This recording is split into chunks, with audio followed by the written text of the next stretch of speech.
Welcome everyone to another Dolphin Communication Project Deep Dive. Tonight we are joined by Savanna Duda. She has been part of the DCP team for quite a while now. She completed her undergraduate thesis with us working with DCP data. She is now in a master's program at Nova Southeastern University.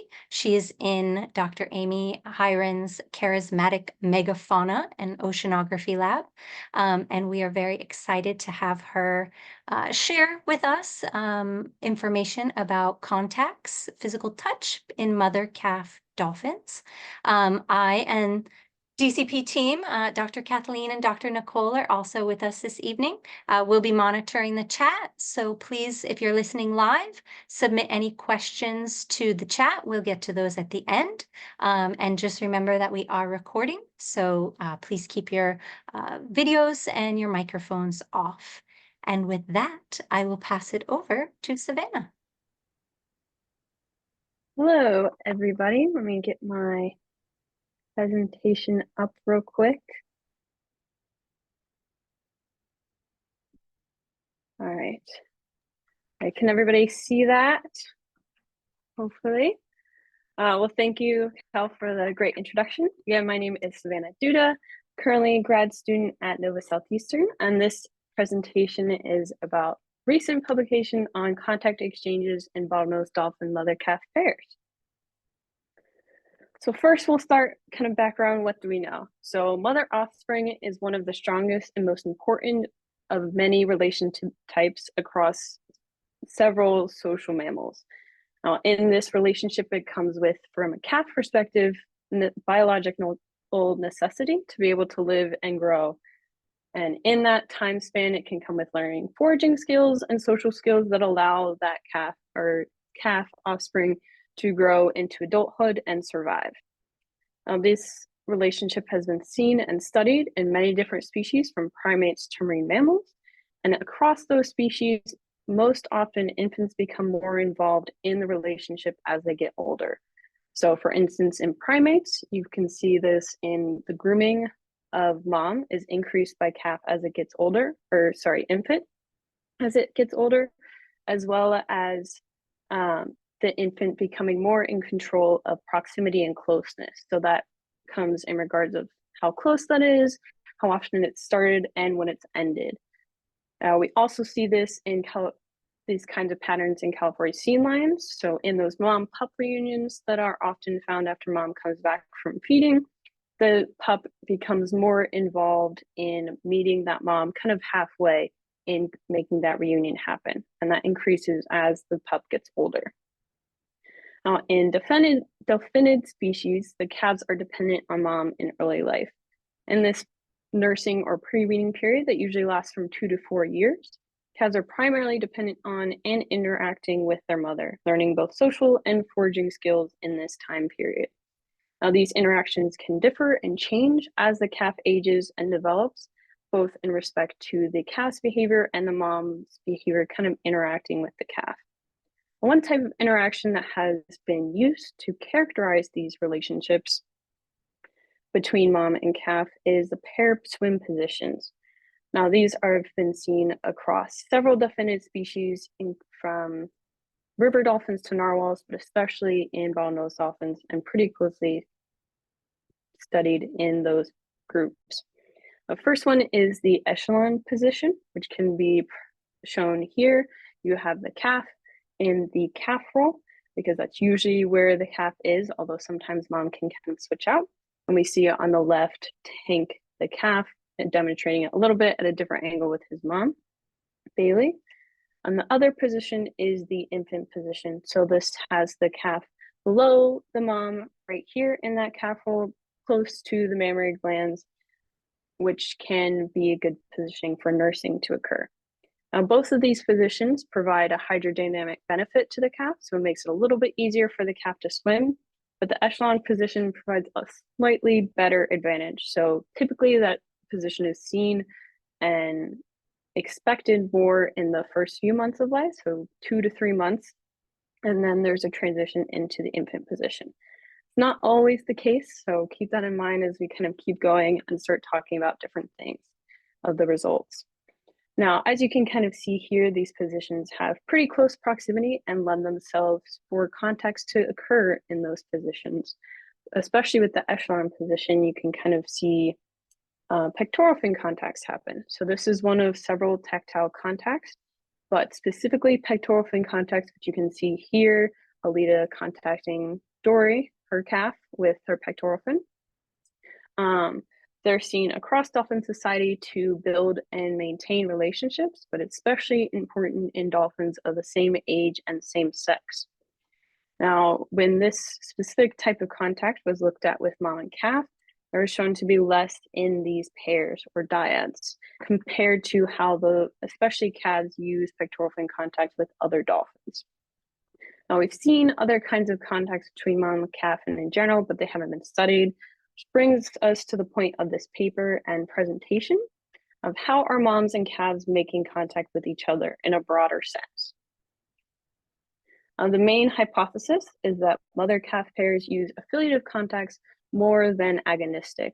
Now, an affiliative contact will be better explained with a diagram in a few slides, but essentially means any body part is used to make that contact that's not the fluke, which is the tail, or the rostrum, which is the mouth part.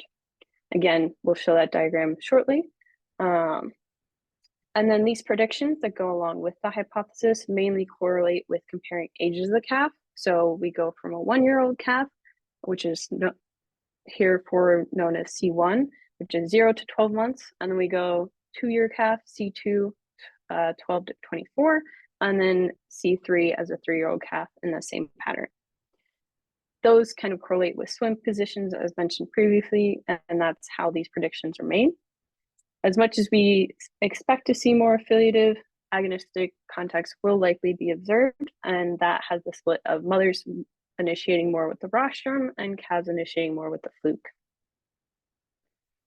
Now, this is the study site for the population of this study. So this is the Roatan Institute for Marine Sciences, located in Roatan, Honduras. This is in Bailey's Key, and all data was collected in this main area. So this is 8,000 meters squared surface area.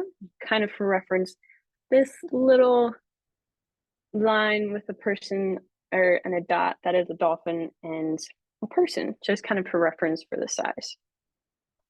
In that main lagoon, we have all of the video data collected using a mobile video and acoustic array, otherwise known as MVA, which is pictured on the right side with Dr. Kathleen Dudzinski.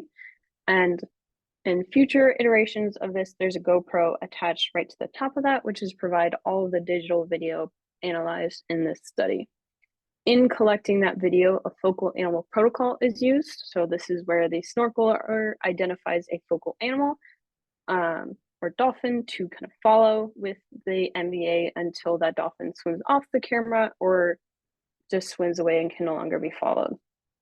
From there, we do event sampling, specifically of the contact events, using the Behavioral Observation Research Interactive software, which looks something like this.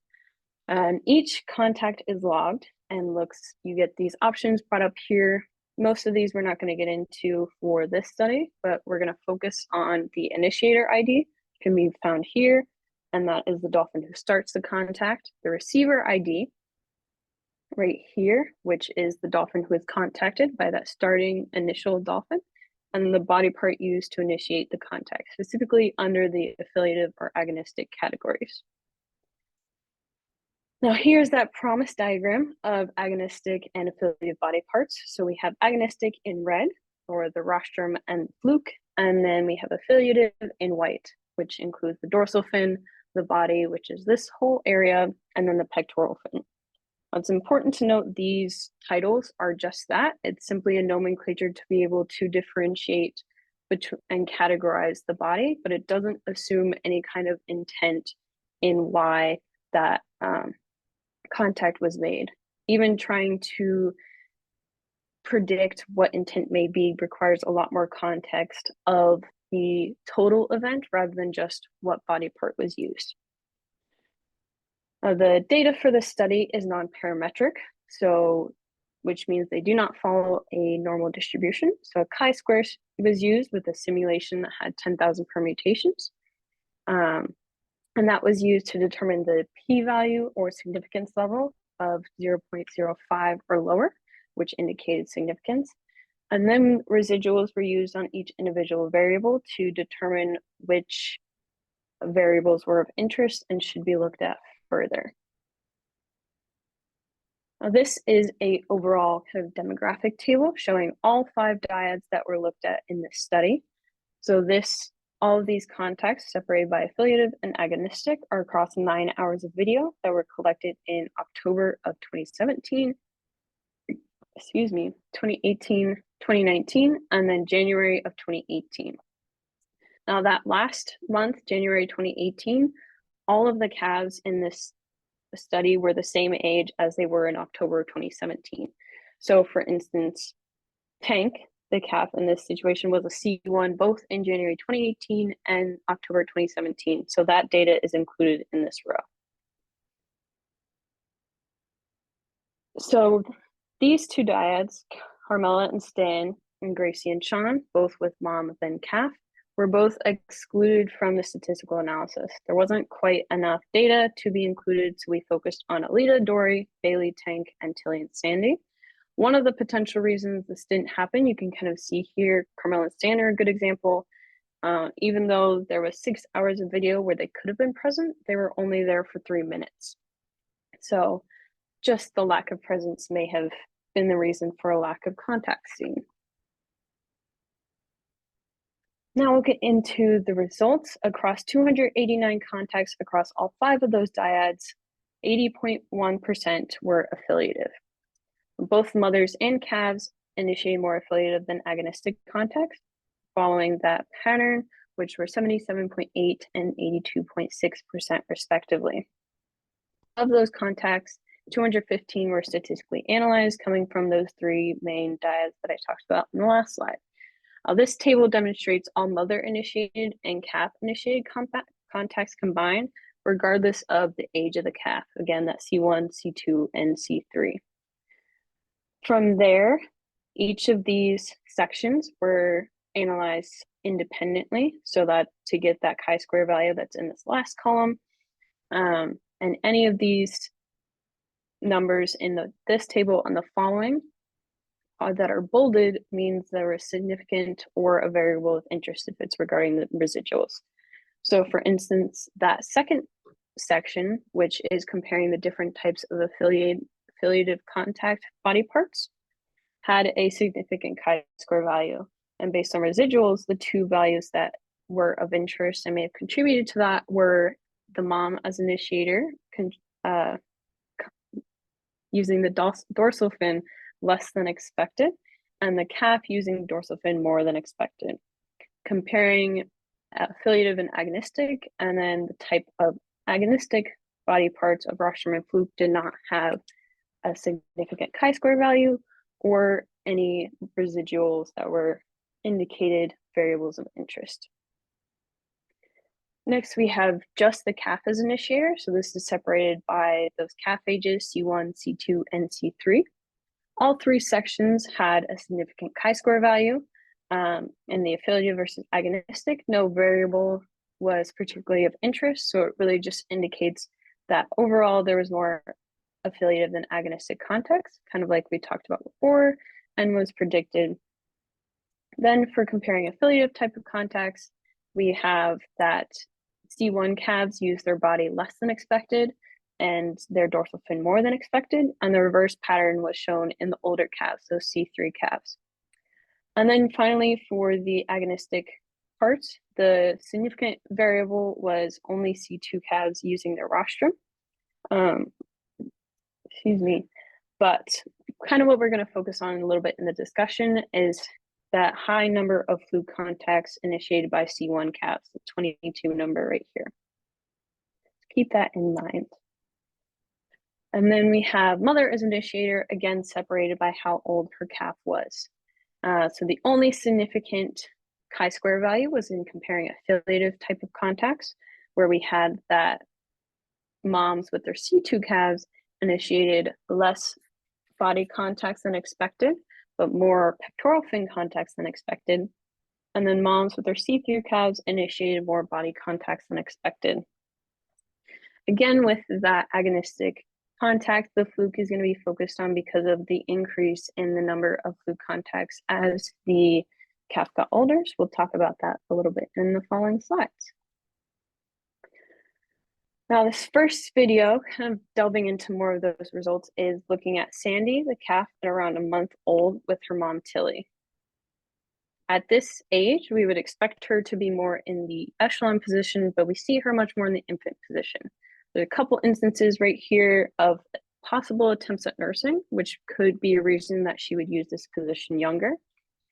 This video also demonstrates, as you can kind of see here, a little bit of a lack of control from Sandy. She's a little bit wiggly as she's swimming, trying to keep up with mom and maintain that positioning. So this may have been part of a higher number of young calf contacts than we initially expected or anticipated. Another possible alternative reason is that this is Sandy's way of kind of communicating with her mom that, hey, I'm still here, as she's learning to communicate with mom. Next, we have another video of Sandy and Tilly demonstrating a little bit different points. So Sandy contributed 94% of the C1 dorsal fin contacts. You can kind of see in this video, it may have something to do with her occupying that infant position more than we would expect for a calf her age. In that scenario, there's quite a few dorsal fin contacts. You can kind of see that position would lend itself to it. You can kind of see right here where one happens, and so she may have contributed to those results, but we do not have a large enough sample size to look at specifically individual contributions to the data.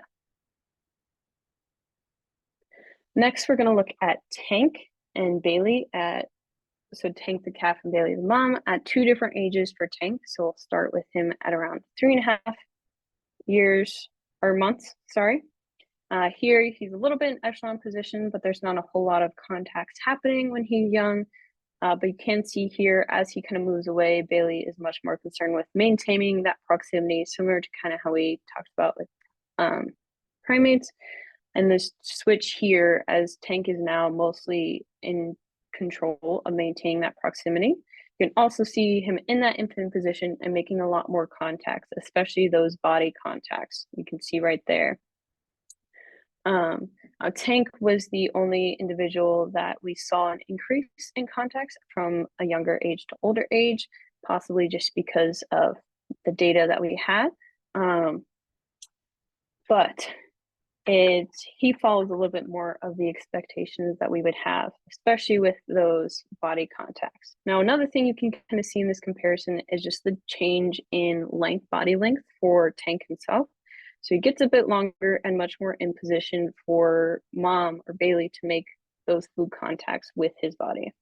So that just the ages of the calf and their developmental size may have contributed to more contacts by the fluke from mom than would be anticipated. Now we have Sandy again with her mom, Tilly, that's above her. So Sandy is infant position to Tilly, and then Maury is below Sandy, kind of an infant position. So this is an instance where, in relative to Sandy, Maury is in that calf role of the infant position. And so this is it. Zoomed out and a little bit closer, you can kind of see the likelihood for contacts to happen in this scenario. Now, Sandy contributed 72% of calf-initiated fluke contacts. In this scenario, mom is above, but sometimes they switch, or Tilly is just below Sandy on her own, as can be seen in this video. So again, Tilly kind of occupying that infant role may have contributed to younger calves having more fluke contacts than expected, simply just because of a artifact of the swim position and Sandy swimming.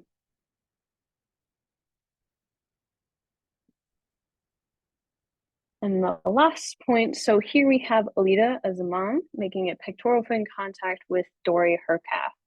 Now, Alita contributed 73% of the pectoral fin contacts with the C2 calves specifically. And it may be a result of Alita's specific maternal style. Now, previously, Dudzinski et al. Grouped Alita with other mothers who used their pectoral fin contacts heavily with their calves.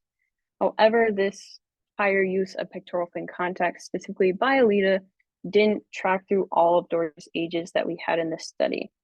It could simply just be that we didn't have enough data or reflect a adjustment or transition in Alita's maternal style as her calf develops. Now we'll talk a bit more about future directions. Some of these are being started right now, either by myself or others with DCP. Others are just in the works and planning for future. So number one, I kind of mentioned it here and there, is just having a larger sample size across all the ages.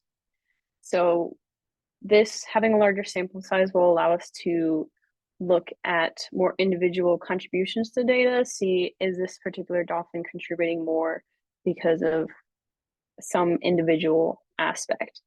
It may also be worth, as we get a larger sample size and looking at the ages, reevaluating the age breakdowns, particularly for that first month or the neonate stage, especially because of the abnormal patterns we saw from Sandy. So being able to break that down a little bit more could help us identify, is this a Sandy thing, or is it this population that is demonstrating these things we wouldn't necessarily expect? The second point would be individual preferences. So this will be able to incorporate personality, both on the calf and the mother, maternal style, and the development of personality and behaviors on the calf side, and seeing how that reflects in potentially how mom interacts with calf. Again, as I mentioned, having a larger sample size will be able to look at individual contributions to the data. Next, we really want to look at sex of the calf, so male versus female differences in calves and juvenile development. And across most other dyad interactions, there is a trend that sex of the dolphin has an influence on how the dolphin socializes. So we really want to be able to see if that is also incorporated in how calves interact with mom or how moms interact with calves of different sexes. Unfortunately, in this study, we only had the one male tank. But going forward, we should be in a more equal balance of male and female calves. Next, we would like to look at reproductive state. So this is regarding both parity, which is, has a mother been a mother before, which would be multiparous, or is this a mom's first time having a calf, which is primiparous? Also can incorporate alloparenting into this, which is behaviors of sort of babysitting that a typically female dolphin may exhibit towards another calf in the group, and potentially seeing if those early behaviors before having a calf influences how that mom is when she does have her own calf. Another aspect we want to look at is the departing dolphin. So this is which dolphin kind of ends the contact sequence that we're looking at. Especially this is to kind of look at, are calves taking more control of those interactions with mom as they get older? Kind of like we talked a little bit about with the primates, as the infants got older, they were more in control of that proximity. This is along those same lines. Is that increasing? Is it not? Or is it more individual based? And the last part is kind of what the direction of my current thesis is taking. So looking at calf contacts with all dolphins, which is under a similar vein of a previous Dudzinski et al. Study, but it's more encapsulating all contacts in a little bit more detail in how calves may contact all kinds of dolphins, mothers, those that are kin, those are non-kin, and kind of the intricacies of what that might look like.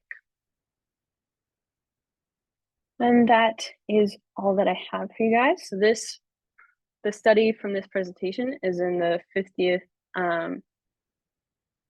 our volume, issue 1 of the Aquatic Mammals Journal, the cover here. If you're further interested, and I'd like to extend my gratitude to Dr. Amy Hirons, my co-author and major professor, Kathleen Dudzinski, my co-author as well and field advisor, as well as Renaud Femlin, the last co-author, and also like to thank the RIMS team and the Dolphins there for allowing us to study and working with us in these projects. And if you guys have any questions, let me know. Thank you. I am going to steal your screen share. And do just a little wrap up, and then we will hit up the questions. This was a DCP deep dive. So as you heard and saw, it didn't shy away from technical terms and, the super nerd stuff.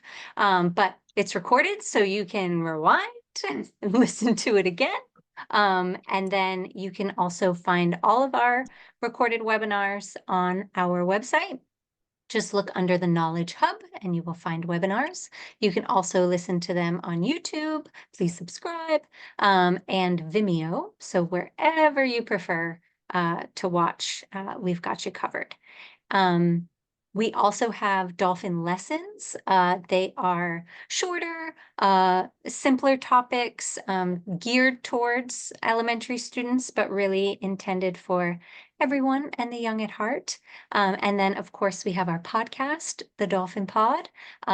So you can get those also directly on our website or wherever you get your podcasts. And we are a nonprofit, so I would not be doing my duty if I didn't remind everyone listening how you can support DCP. You can join an eco tour. You can use our promo code at Stream to Sea, headed into summertime in the Northern Hemisphere, so get that reef safe sunscreen. You can become a member. You can get swag, and our latest item is a dolphin protector kits. So you can kind of pledge your intention to protect dolphins and their ocean home, get a certificate, information. They make great gifts. And of course, you can just stay in touch. So follow us on social media, shoot us an email if you've got ideas or questions, and we will be here to share dolphin science. So with that, we do have some questions, Savanna, and then I'll see if Dr. Kathleen or Dr. Nicole has any to add. One question, which somebody asked before the future directions slide, so it may fit into some of that individual preference, and whether or not it's mom's first calf or fifth calf. Did mom's choice or willingness to come near the camera influence your data or who you were able to get recordings of? Yeah, absolutely. And that kind of goes back to especially the one dyad that was in the initial 5, Carmela and Stan, the fact that could have, or the pair could have showed up in 6 hours of video and they're only there for 3 minutes, potentially and likely reflects Carmela's more kind of background behaviors when the camera is involved. She doesn't go as much up to the camera, so that's kind of a good example of that.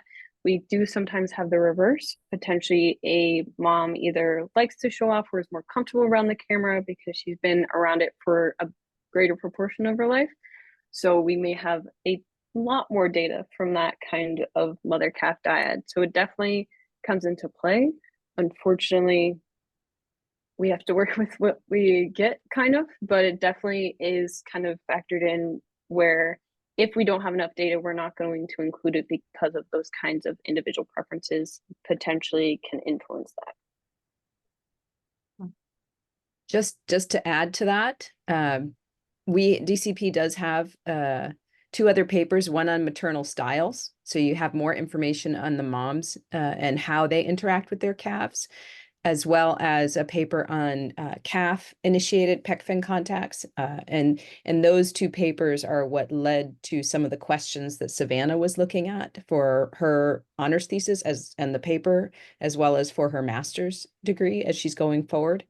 But there's also a way to address whether you have a limited amount of data per animal or a lot of data per animal, and that's looking at proportions or rates.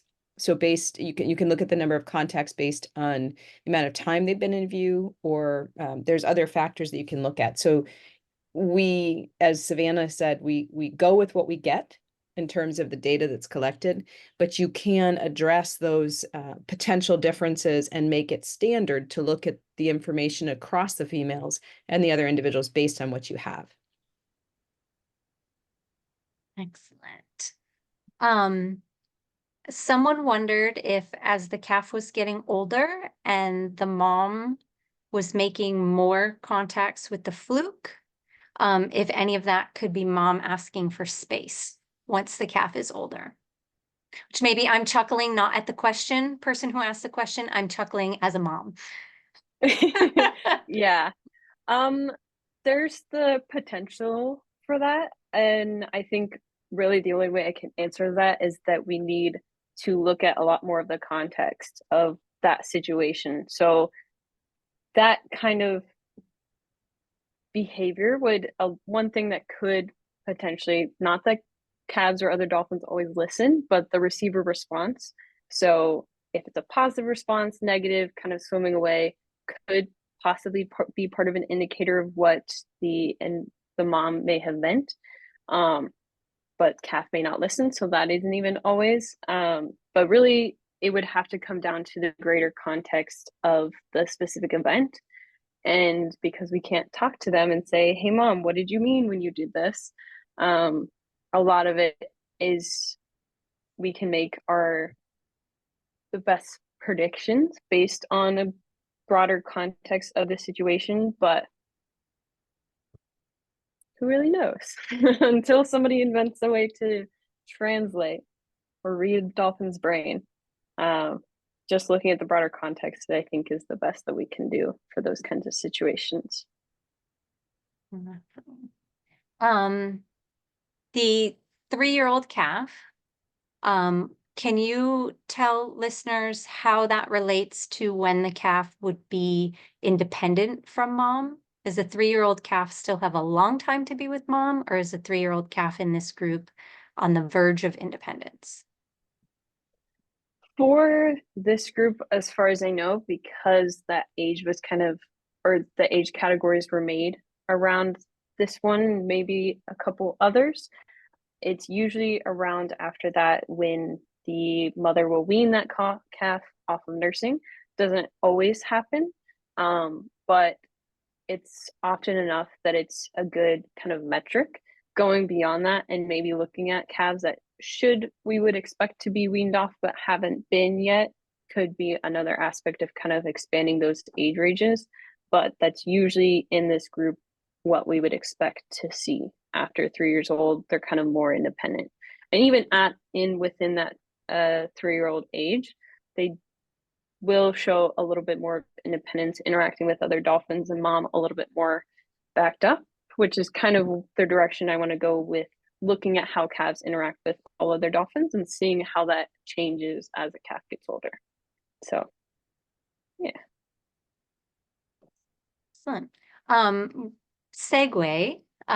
It's like you knew the next question. Could you, putting you on the spot a little bit,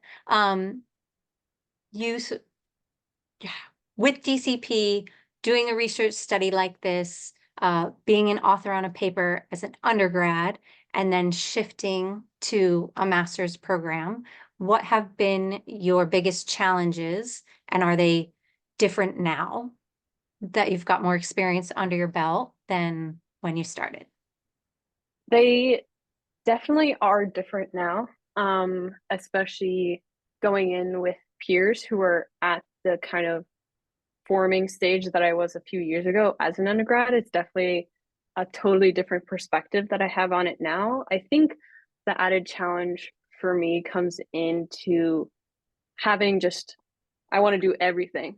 And I unfortunately don't have the time to do everything. So I think one of the biggest challenges for me is honing in on the details that are most important and will have the biggest, I guess, impact is the best way that I can put it.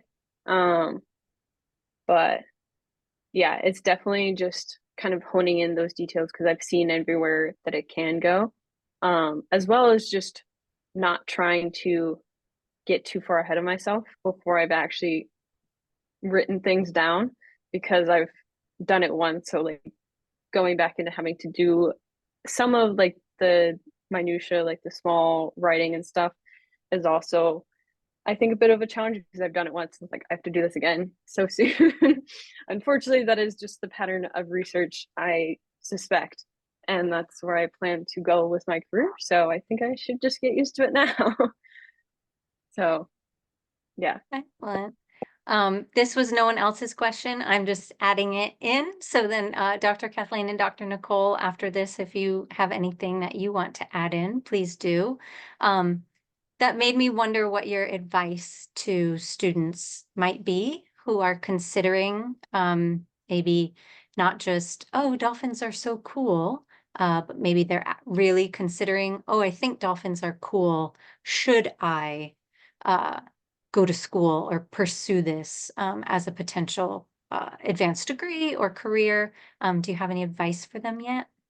You're still in the thick of it, but I am still in the thick of it. Funny enough, I did, coming into college, like as an undergrad, I wasn't interested in dolphins. Like I wasn't set out, I have to do dolphins. I just really loved behavior and knew I wanted to do something with that. And I'm glad that I did go on this route. But I think my only thing would just be kind of, whether it's dolphins or something else you're kind of unsure, is just to follow wherever the life takes you. Take it, try new things, give it a like worthwhile chance, regardless of if you think that's what you're going to do as your career. I think especially when you're a student and have a little bit more security or flexibility in taking opportunities that might count either for class credit, those kinds of things. I think that was kind of a roundabout answer, but I think that's the best that I think I can offer. So that's yeah. excellent. Yep, definitely. It is the time in one's life where it's usually, if you're lucky, the easiest time to test something here, test something there, and not Absolutely. be afraid of commitment or taking 180s or whatnot. So Yeah. that's awesome. Thank you. Thank you. Did anyone else have anything else they wanted to add? Yeah. Well, thank you so much, Savanna. Did you have anything that we didn't get to? A question you had really thought someone was going to ask and they didn't? Sometimes I do a talk and I'm like waiting for my favorite question and then no one asks it. So you can ask it. I don't think so. I think I've added a lot more of like looking forward, being in the position now, that I've incorporated more of what I'm doing now. So I think before that would always be the question, oh, what are you going to do next? So now I've already incorporated it because I'm excited about what I'm doing. So I don't think so. Awesome. But yeah. Well, we're looking forward to all of the things that are next and updates and publications and future deep dives. So thank you so much for your time this evening. We know you're busy and juggling a lot, but we really appreciate being able to share the information that's in this paper with our followers, and we appreciate your time.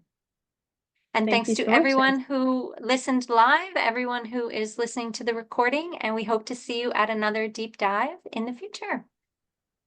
Thank you. Bye, Thank you. everybody.